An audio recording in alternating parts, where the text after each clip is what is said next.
gauche, un candidat PS, à ma droite, une candidate du Front National et au milieu, Nicolas Sarkozy, le patron de l'UMP, qui a choisi visiblement de ne pas choisir. Bonjour Danny Cohn-Bendit. Bonjour Thomas. Le nini de l'UMP, autrement dit, ni FN ni PS, il n'est pas encore complètement officiel, mais déjà vous avez du mal à l'avaler, vous. Ouais, puis je ne le crois pas vraiment, Nicolas Sarkozy m'avait habitué à avoir plus de clarté. Donc voilà, Nini, j'y crois pas, parce que il ne veut quand même pas dire que PS égale FN, FN égale PS. Mais en fait, Nicolas Sarkozy veut l'argent et l'argent du beurre et je ne sais quoi de la fermière. Pourquoi ? Pour la simple raison que si lui, il est au deuxième tour, il veut faire appel, s'il n'y a pas le Front National, aux électeurs du Front National. Et si lui, il est au deuxième tour, et contre le Front National, il veut faire appel aux socialistes. Donc, il se tait pour l'instant. C'est la mauvaise stratégie. Il faut être clair. Donc, je crois que Nicolas Sarkozy, aujourd'hui, est en train d'être le grand perdant de ce qui s'est passé dans le Doubs. Bon, mais alors, être clair, c'est quoi ? C'est le Front républicain qui a les faveurs du PS ? Que ça arrange bien, d'ailleurs, pour cette élection. C'est ça la solution, la formule miracle ? Alors, c'est assez intéressant parce que le PS est toujours pour le Front républicain quand c'était lui qui va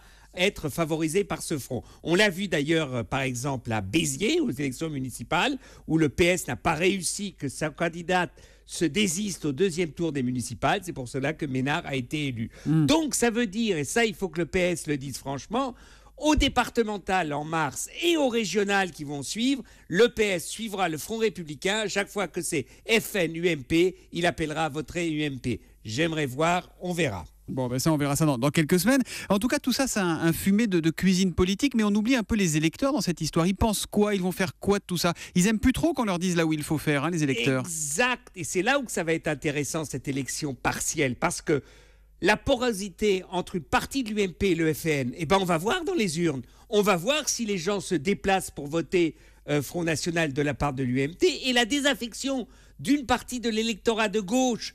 Est-ce qu'elle est aussi forte qu'ils n'iront pas voter même s'il y a le FN ? Donc la leçon de cette élection partielle, de ce deuxième tour, sera très très intéressante. Si le Front National arrive à gagner cette circonscription, alors Marine Le Pen peut commencer à rêver. C'est fou comme une législative partielle peut avoir un enjeu national, Danny. Absolument, parce que c'est maintenant un petit laboratoire du futur. L'humeur de Danny, c'est tous les matins à 8h-5 sur Europe 1. À demain, Danny. À demain, Thomas. Moi, je vote Danny, de toute façon, dans tous les cas. À demain.